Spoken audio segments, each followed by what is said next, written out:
चलिए guys, good morning, good afternoon, good evening, जो भी जिस वक्त ये लेक्चर देख रहा है, आइए फटाफट से शुरू करते हैं सर हमारी रिवीजन। और सर हम सीए इंटर कॉस्टिंग में हमारा नए चैप्टर की शुरुआत करते हैं, मतलब नए चैप्टर में रिवीजन की शुरुआत करते हैं। और सर हमें किस चैप्टर की रिवीजन करनी है आज? हमें करनी है सर एक्टिविटी बेस्ड कॉस्टिंग की। कम ऑन, किसकी करनी है? एक्टिविटी बेस्ड कॉस्टिंग, जिसको आप ABC भी कहते हो। ठीक है, चलो तो एक्टिविटी बेस्ड कॉस्टिंग के बारे में समझते हैं क्या है, और इसके क्वेश्चंस भी हम समझेंगे। जैसे कि मैंने आपको बताया, पिछले चैप्टर में हमने जो करा एब्जॉर्प्शन। एब्जॉर्प्शन किस लिए था सर? देखिए, हमारे पास जो खर्चे होते हैं ना, उसको हमने दो हिस्सों में बांटा हुआ है। कम ऑन, किस में बांटा है सर? दो हिस्सों में बांटा हुआ है। एक तो जो हमने खर्चे बांटे हैं वो डायरेक्ट खर्चे बांटे हैं, direct material, direct labour, direct expenses. और दूसरे जो हमारे खर्चे हैं सर, वो इनडायरेक्ट खर्चे हैं, indirect material, indirect labour, indirect expenses, जिनको हम प्यार से ओवरहेड्स कहते हैं। कम ऑन, क्या कहते हैं प्यार से? ओवरहेड्स कहते हैं। तो हमने एब्जॉर्प्शन की जब बात करी तो हमने सिर्फ और सिर्फ ओवरहेड्स की बात करी। यानी कि ओवरहेड्स हमें पता नहीं होते कि प्रोडक्शन डिपार्टमेंट में कौन कौन से हैं, तो हम क्या करते हैं, प्रोडक्शन डिपार्टमेंट के निकालते हैं। उसके बाद प्रोडक्ट के हिसाब से उसको क्या करते हैं, हम एब्जॉर्ब कर लेते हैं। अब आपको पता है, एब्जॉर्ब करना या रिकवर करने के लिए हमारे पास अलग अलग मेथड थे।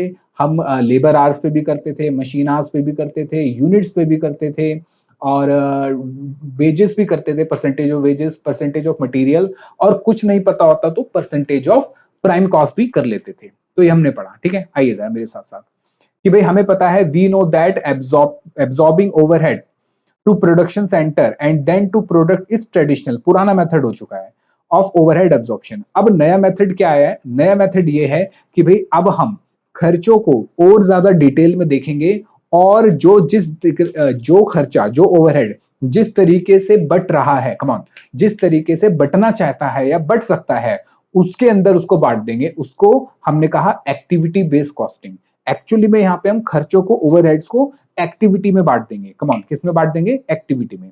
अभी समझते हैं जरा क्या है।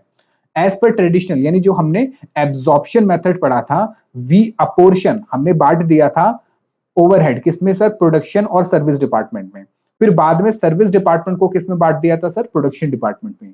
Then we calculate absorption rate. फिर हमने एब्जॉर्प्शन रेट निकाला था, जैसे मशीन आवर्स पे, डायरेक्ट लेबर आवर्स पे, यूनिट्स पे, etcetera. After that we charge overhead. फिर हम ओवरहेड को प्रोडक्शन पे चार्ज कर लेते हैं, जो हमने एब्जॉर्प्शन या रिकवरी रेट निकाला था उसके बेसिस पे। इससे क्या होता था सर? इससे दो प्रॉब्लम अराइज होती थी। ये होता था, this method assume that all overhead result from a single factor. हम मान के चलते हैं कि सारे ओवरहेड एक ही फैक्टर या एक ही एक्टिविटी से हो रहे हैं, कि जब लेबर आवर्स होंगे तो हमारा ओवरहेड होगा, मशीन आवर होंगे तो ओवरहेड होगा। तो ये इग्नोर कर देता है, क्या इग्नोर कर देता है सर?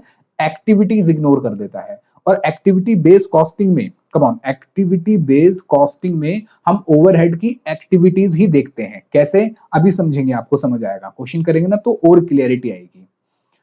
कॉन्सेप्ट नंबर 2 है हमारा कि भाई एक्टिविटी बेस्ड कॉस्टिंग है क्या? भाई एक्टिविटी बेस्ड कॉस्टिंग जो है अकाउंटिंग का एक मेथड है। क्या है? मेथोडोलॉजी है, मेथड है, जिसमें हम असाइन करते हैं कॉस्ट को उनकी एक्टिविटीज पे। यहाँ पे मेन चीज क्या है sir? Activities, rather than product और सर्विसेज। जैसे कि ट्रेडिशनल मेथड में हमने करा था कि मशीन आर, लेबर आर में बांट देंगे। जैसे कि समझो कि अगर खर्चा मैंने लिखा ओवरहेड 5 लाख और 6 लाख, दो डिपार्टमेंट है ए और बी, खर्चा है 5 लाख 6 लाख। ये किसकी बात कर रहे हैं सर? एब्जॉर्प्शन की। पावर का खर्चा हो गया 2 लाख 1 लाख, लाइट का खर्चा हो गया 3 लाख 50 और 50 हजार। तो कुल मिला के ए में खर्चा कितना हो गया? 10 लाख, बी में खर्चा कितना हो गया? 7.5 लाख। टोटल ओवरहेड्स आ गए। अब अगर मैं इसको मशीन आवर्स के बेसिस पे बांटता हूं तो मशीन आवर्स से डिवाइड कर दूंगा, और अगर मैं इसको लेबर आवर्स के बेसिस पे बांटता हूं तो इसको लेबर आवर्स से डिवाइड कर दूंगा। तो एब्जॉर्प्शन रेट आ जाएगा यहाँ पे ₹2.5 पर मशीन आवर, और यहाँ पे ₹6 पर मशीन पर लेबर आवर। तो अब क्या हो गया, जरा बात समझो, कि मेरा पावर का खर्चा और लाइट का खर्चा भी, कम ऑन, पावर का खर्चा और लाइट का खर्चा भी मशीन आवर पे चला गया। तो नाउ पावर एंड लाइट को भी हमने मशीन और लेबर आवर में बांट दिया। यानी कि देखो, पावर और लाइट मशीन आवर में तो चलो समझ लिया कि पावर भी लगेगी, लाइट लगेगी, पर लेबर के अंदर पावर की क्या जरूरत थी? पावर तो तब होनी चाहिए जब मशीन होगा, लेकिन हम एब्जॉर्प्शन में इसको बांट देते हैं। तो इसी को ठीक करने के लिए हमने कहा कि नहीं, ऐसे मत करो, आप एक्टिविटी के थ्रू बांटो। कैसे बांटो? एक्टिविटी के थ्रू। तो कॉस्ट इसमें क्या है, देखो मॉडर्न के अंदर यहां हम एक जैसी एक्टिविटीज, कम ऑन, यहां पे हम क्या करेंगे, सबसे पहले तो आइडेंटिफाई करते हैं कि कौन कौन सी एक्टिविटीज है। अभी आपको नहीं समझ आएगा, धीरे धीरे आपको अच्छे से समझ आ जाएगा। हालांकि वैसे आप रिवाइज कर रहे हो सकता है थोड़ा भूल गए हो, लेकिन अभी जैसे ही हम आगे बढ़ेंगे इसमें से थोड़ा और, तो आपको अच्छे से समझ आना शुरू होगा। तो एक्टिविटीज की कॉस्ट को ऐड कर देंगे, जिसको हम कहते हैं कॉस्ट पूल।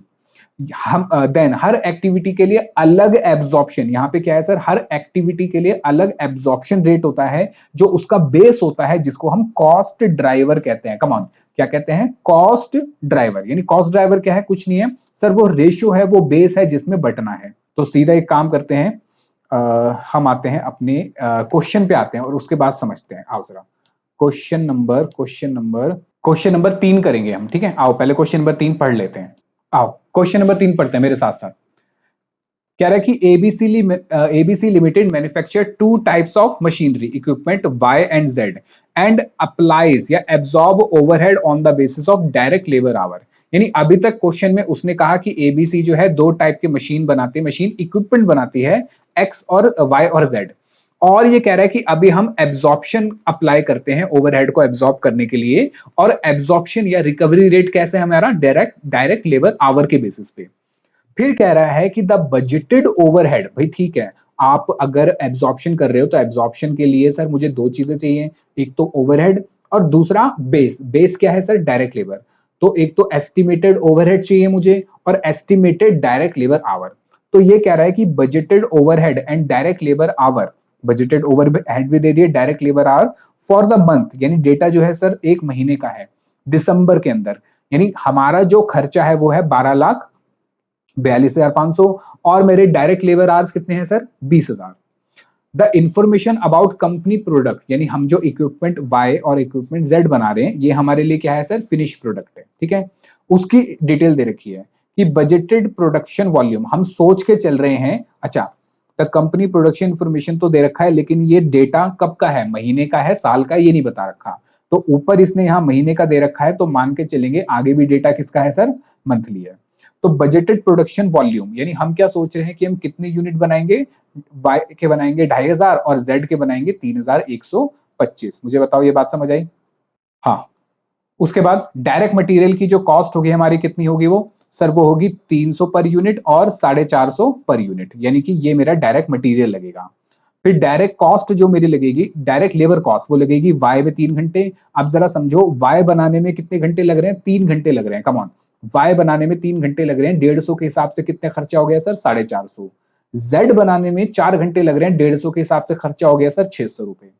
फिर कह रहा है एबीसी लिमिटेड ओवरहेड्स 12,42,500, वही जो उसने ऊपर बताए थे, can be identified with 3 major activities. यानी बात समझो, अभी तक तो उसने ये डेटा दिया कि सर हम एब्जॉर्प्शन रेट निकालेंगे, खर्चा दिया, और साथ साथ उसने क्या दे दिया, हमें उसका बेस दे दिया। उससे मैं पर आवर, पर डायरेक्ट लेबर आवर में एक एब्जॉर्प्शन रेट निकाल सकता हूं। लेकिन अगर मुझे और डिटेल में जाना हो ओवरहेड के, कि ओवरहेड का ये खर्चा क्यों हो रहा है, समझ आया, ओवरहेड का ये खर्चा क्यों हो रहा है, उसको कहा जाता है एक्टिविटी। क्या कहा जाता है, एक्टिविटी। इसीलिए इस चैप्टर का नाम है एक्टिविटी बेस्ड कॉस्टिंग। यानी अब हम ओवरहेड को सीधा ऐसे नहीं कहेंगे कि डायरेक्ट लेबर आर पे बांट दो, नहीं, हम ये कहेंगे कि ये जो खर्चा है जरा चेक करो, इन खर्चों का रीजन क्या है, क्यों हो रहे हैं ये खर्चे, और उन खर्चों का बेस क्या है, उन खर्चों का बेस क्या है, यानी कि कॉस्ट ड्राइवर, यानी कि प्रपोर्शन। देखो जरा, आप आगे उसने जो कहानी बताई वो एबीसी की है।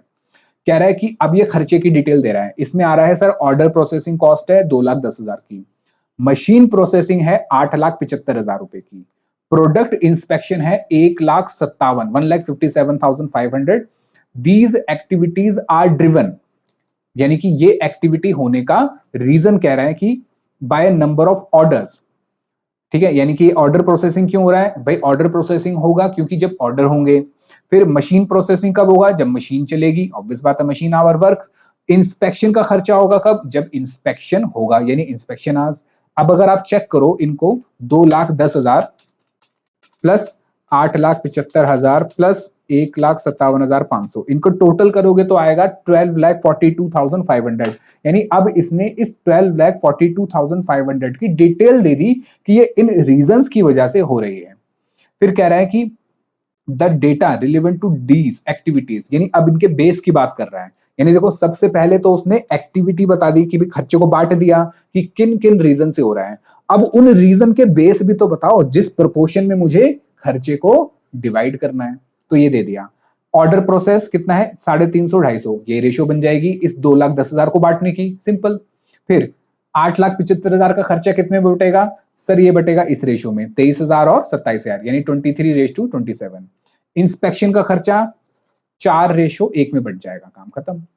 अब पूछ रहा है assuming use of direct labour hour to absorb apply overhead to production, compute the unit of manufacturing cost. हमें क्या बताना है, एक यूनिट की कॉस्ट बतानी है of the equipment y and z if the budgeted volume is attained, यानी कि हम इतने यूनिट ही बनाएंगे।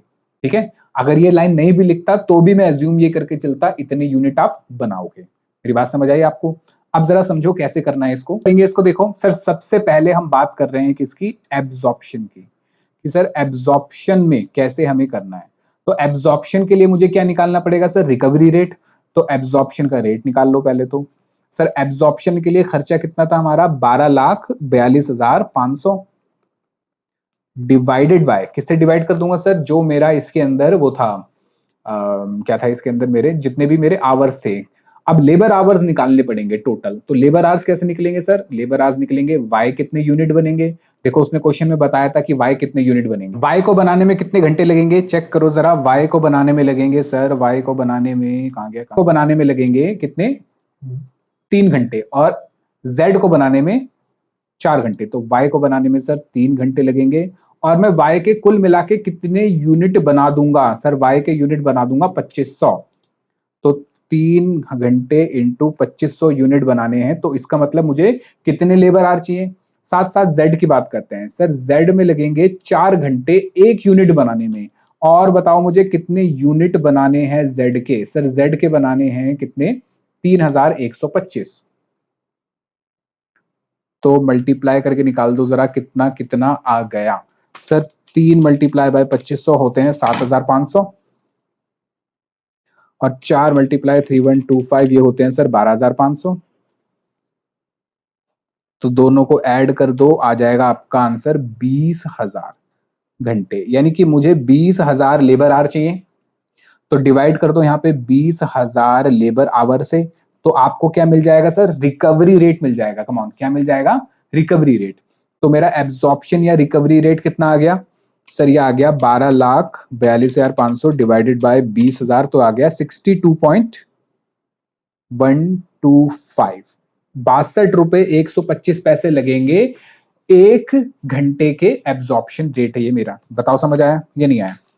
ठीक है, चलिए अब मुझे निकालना क्या है सर, क्वेश्चन में मुझे y और z का यूनिट प्राइस निकालना है कि एक यूनिट कितने का पड़ेगा। ठीक है, चलो तो सर हम बात करते हैं y और z की। मुझे बताइए सबसे पहले तो क्वेश्चन में डायरेक्ट मटेरियल कितना है सर, क्वेश्चन में डायरेक्ट मटेरियल है 300 और 450। याद रखना ये पर यूनिट ही चल रहा है।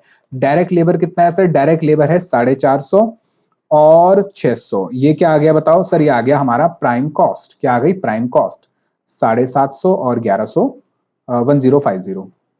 अब इसमें क्या जुड़ेगा सर, इसमें जुड़ेगा मेरा ओवरहेड्स। तो मेरा ओवरहेड्स कैसे निकलेगा सर, ओवरहेड रिकवरी रेट के हिसाब से निकलेगा।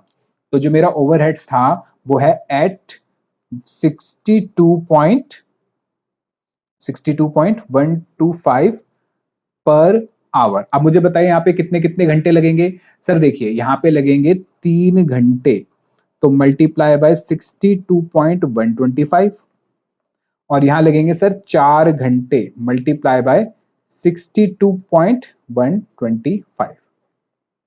तो मल्टीप्लाई कर दो 62.125 मल्टीप्लाई बाय 3, ये हो गया सर 186.38, और ये हो गया मल्टीप्लाई बाय 4 कर दूंगा तो 248.50।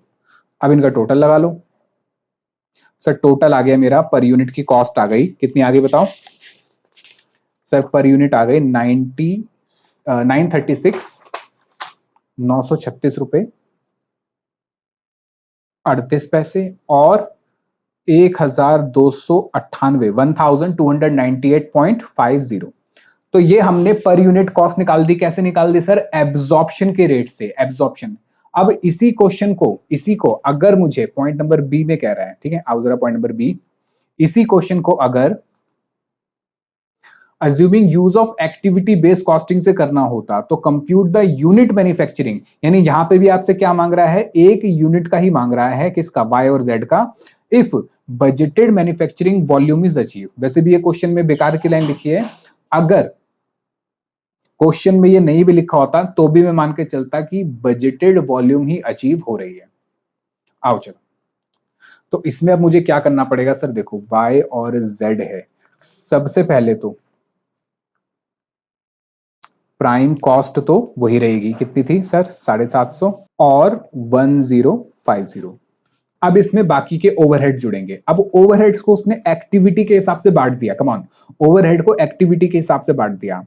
तो सबसे पहली एक्टिविटी उसने कौन सी बताई? चेक करके बताओ। Order processing. अब जरा देखो, ऑर्डर प्रोसेसिंग मुझे एक यूनिट की बतानी है। ऑर्डर प्रोसेसिंग की कॉस्ट कितनी है sir? 2,10,000। Come on, order processing की कॉस्ट है 2,10,000। ऑर्डर कितने प्रोसेस हुए हैं सर? 35 और 350 और 250। तो मैं ऐसे कर सकता हूं सर, ऑर्डर प्रोसेसिंग की जो कॉस्ट है, बात समझो, ऑर्डर प्रोसेसिंग की कॉस्ट है, मैं यहां पे कर देता हूं ऑर्डर प्रोसेसिंग कॉस्ट। ठीक है, मैं कह सकता हूं कि सर देखो, ऑर्डर प्रोसेसिंग कॉस्ट है 2,10,000। ये इसकी रेशियो में बढ़ जाएगी। बताओ रेशियो क्या है? रेशियो है 350 रेश टू 250। सर 25-35 भी तो ले सकते थे। हाँ ले सकते थे।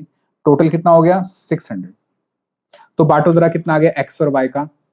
सर ये आ गया, वाई का आ गया 2,10,000 डिवाइड बाय 600,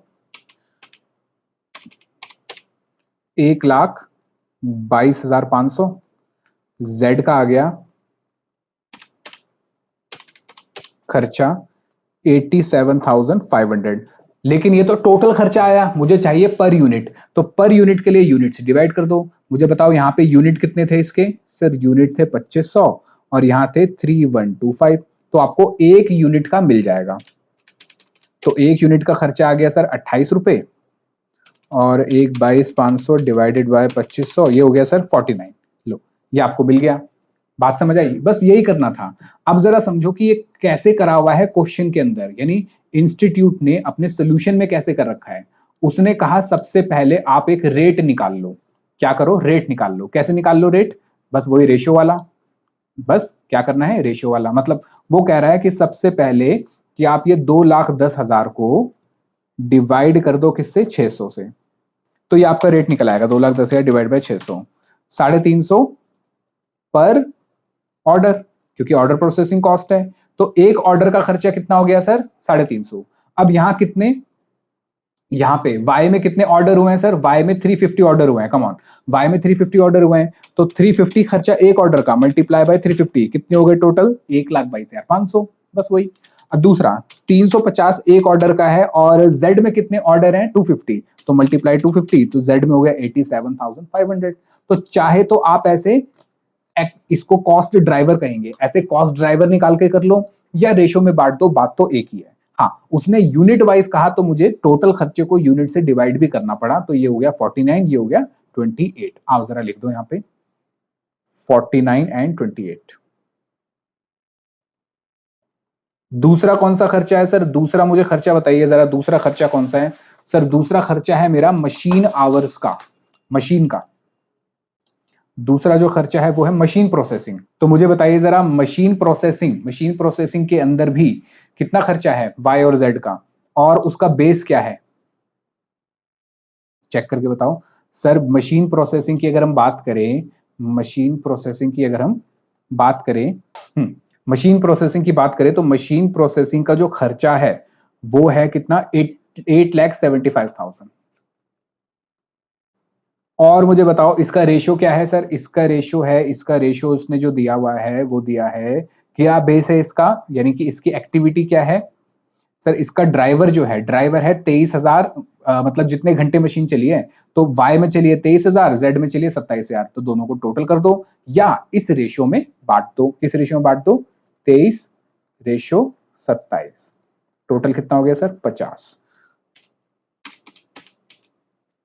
तो ये इससे कट गया, ये आ गया सर 1750। तो वाई का खर्चा कितना आ गया, वाई का खर्चा आ गया सर 40,250। और जेड का कितना खर्चा आ गया सर, जेड का खर्चा आ गया, जेड का आ गया 47,250। लेकिन क्या मुझे पूरा खर्चा चाहिए, नहीं सर, मुझे तो पर यूनिट चाहिए, तो 2500 यूनिट से यहां डिवाइड कर दो, 3125 से यहां डिवाइड कर दो, तो यह आ गया 15 रुपए, 8,75,000, एक सेकेंड, 8,75,000 डिवाइडेड बाय 50, सर एक जीरो और आएगी भाई, ठीक है, एक जीरो और, तो यहाँ पे एक जीरो और, यहाँ पे भी एक जीरो और, तो ये हो जाएगा 4,02,500 डिवाइडेड बाय 2500, ये हो जाएगा 40,2500, यानी 4,02,500 डिवाइडेड बाय 2500, हाँ 161, ठीक आ रहा है, 161 रुपए पर यूनिट।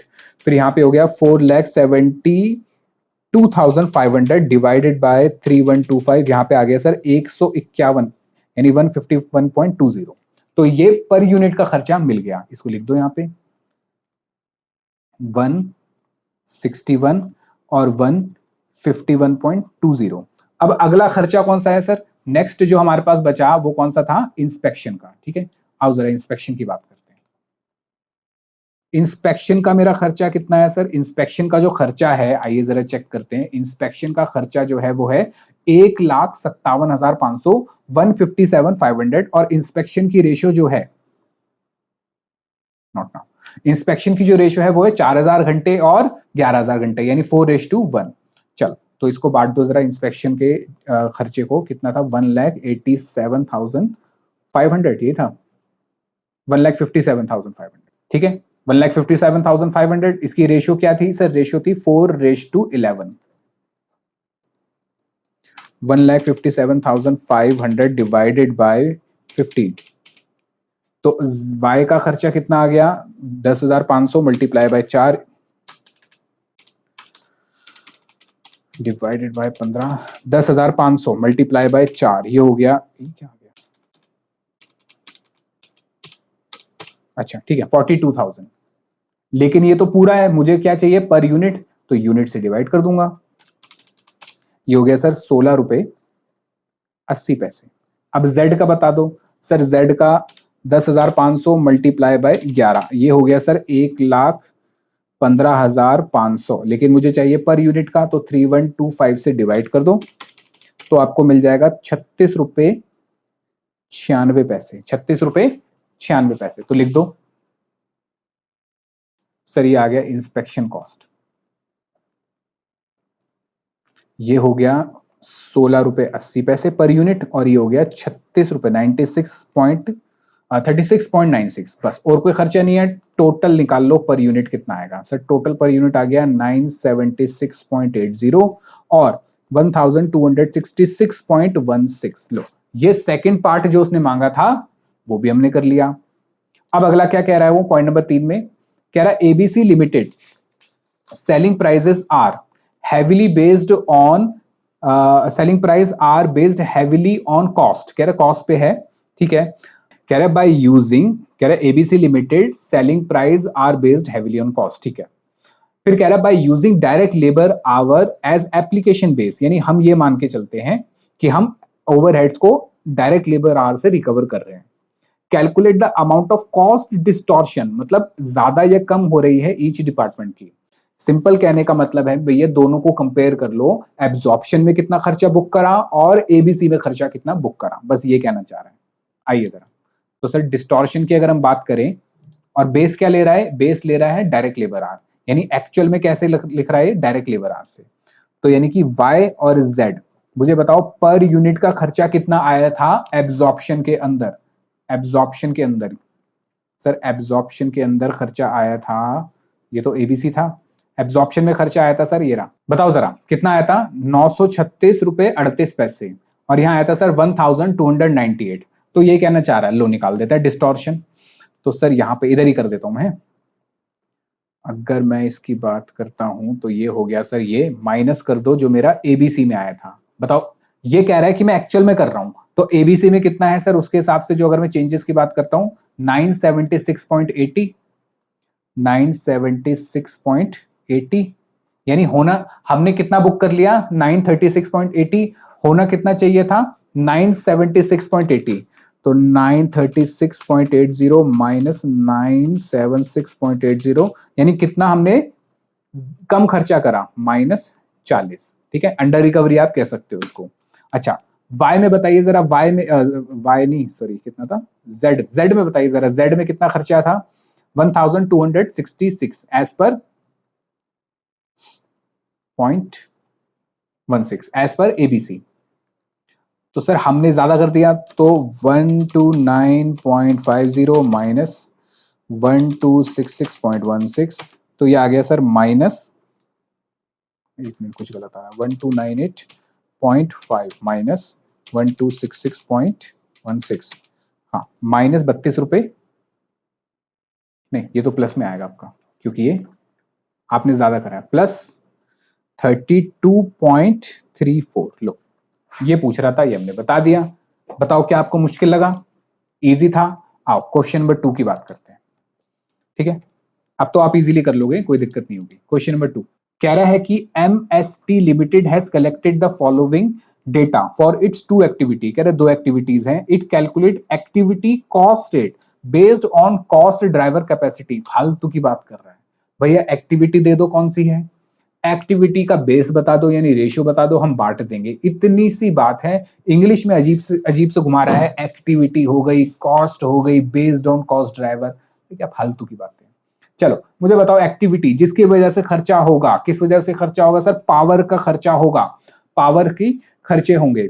ठीक है, और पावर का जो खर्चा है वो बेस क्या है उसका, किलोवाट, कॉस्ट ड्राइवर हो गया। हमारी कैपेसिटी कितनी है 50,000 किलोवाट की, खर्चा कितना है सर 2 लाख। तो सर 50,000 किलोवाट है, समझो 50,000 किलोवाट है, 2 लाख का खर्चा होगा, तो इसका मतलब 1 वॉट का खर्चा कितना आ गया सर, 1 वॉट का खर्चा आ गया 4 रुपए, 1 वॉट का खर्चा आ गया 4 रुपए। ऐसे ही इंस्पेक्शन कह रहे हैं कि नंबर ऑफ इंस्पेक्शन कितने होंगे सर 10,000, और उस 10,000 को करने में खर्चा कितना होगा 3 लाख। तो 3 लाख डिवाइडेड बाय 10,000, एक इंस्पेक्शन पे खर्चा कितना होगा सर 30 रुपए, बस ये आ गया क्या, कॉस्ट ड्राइवर, बस। ठीक है, अच्छा बेस हो गया ये। फिर कह रहा है कंपनी मेक्स 3 प्रोडक्ट बना रहा है, MST for the year ended 31 March, the following consumption consumption of cost driver, कह रहा है इतना इतना खर्चा हुआ, किलोवाट कितने लगे 10,000, तो 4 रुपए के हिसाब से मल्टीप्लाई कर दो भाई, 1 किलोवाट के 4 रुपए थे, 4 से मल्टीप्लाई कर दो। इंस्पेक्शन का खर्चा 30 रुपए का था, 30 से मल्टीप्लाई कर दो। फिर कह रहा है कि required compute the cost allocated to each product department, तो भैया मल्टीप्लाई करके निकाल दो। Calculate the cost of unused capacity, कह रहा है कितनी कैपेसिटी अनयूज्ड रह गई, तो भाई सीधी बात है इनका टोटल लगाओ जरा कितना हो रहा है, 10,000, 20,000, 15,000। सर हमने 45,000 की कैपेसिटी यूज करी, जबकि थी कितनी 50,000 की, अनयूज कितनी हो गई 5,000 की, सिंपल। ऐसे यहाँ टोटल लगाओ जरा, इंस्पेक्शन कितने हुए 3500, 2500, 3,000, सर टोटल इंस्पेक्शन हुए 9,000, हमने कितने सोचे थे इंस्पेक्शन 10,000, अनयूज कितने रह गए 1,000, क्वेश्चन खत्म। लास्ट पूछ रहा है कि discuss the factors the management considering in choosing capacity level to compute budgeted fix overhead cost rate, कह रहे कि डिस्कस करो वो फैक्टर जो मैनेजमेंट कंसीडर करेगा, सोचेगा जब वो कैपेसिटी लेवल बनाएगा to compute fixed budgeted overhead, तो कौन कौन से फैक्टर वो सोचेगा, बात समझ आई। ठीक है, क्वेश्चन नंबर था हमारा ये 2। देखो जरा क्वेश्चन नंबर 2 हमने कैसे करा, वही सबसे पहले मैंने क्या निकाला, देखो मैं कह रहा हूं कि भैया हमें एलोकेट करना है, 3 प्रोडक्ट है ए बी और सी। सबसे पहले पावर और इंस्पेक्शन, पावर का खर्चा कितना आया 4 रुपए का, यहाँ कितने थे 10,000, 10,000 इंटू 4 40,000, 10,000 इंटू 20,000, और ये हो गया। इंस्पेक्शन भी मल्टीप्लाई करके आप निकाल लोगे, खत्म, 4 रुपए निकाला था 30 रुपए। ठीक है, अनयूज कैपेसिटी भी मैंने आपको बता दी, 5000 आई और 10,000 1000 आई, मल्टीप्लाई कर दो उसके जो भी प्राइसेस है तो ये आपको अनयूज कैपेसिटी मिल जाएगी। अब कौन से ऐसे फैक्टर हैं, कमॉन, कौन से ऐसे फैक्टर हैं जो कंसीडर करेंगे choosing the capacity level to compute budgeted fixed overhead cost rates? तो सबसे पहले affect of producing product, costing and capacity. भाई सबसे पहले तो प्रोडक्ट की क्या कॉस्ट आएगी और कैपेसिटी मैनेजमेंट कितनी है। अफेक्ट ऑन प्राइसिंग डिसीजन, क्योंकि इसी से प्राइस डिसाइड होगा। रेगुलेटरी रिक्वायरमेंट आपकी क्या क्या है। अफेक्ट ऑन फाइनेंशियल स्टेटमेंट, उसका क्या फाइनेंशियल स्टेटमेंट पे क्या इंपैक्ट पड़ने वाला है। डिफिकल्ट इन फोरकास्टिंग, ठीक है, फोरकास्टिंग। मुझे बताओ समझ आया? चल, तो ये भी हमने कर लिया, ये भी हमने कर लिया। क्वेश्चन नंबर आते हैं अब हम 4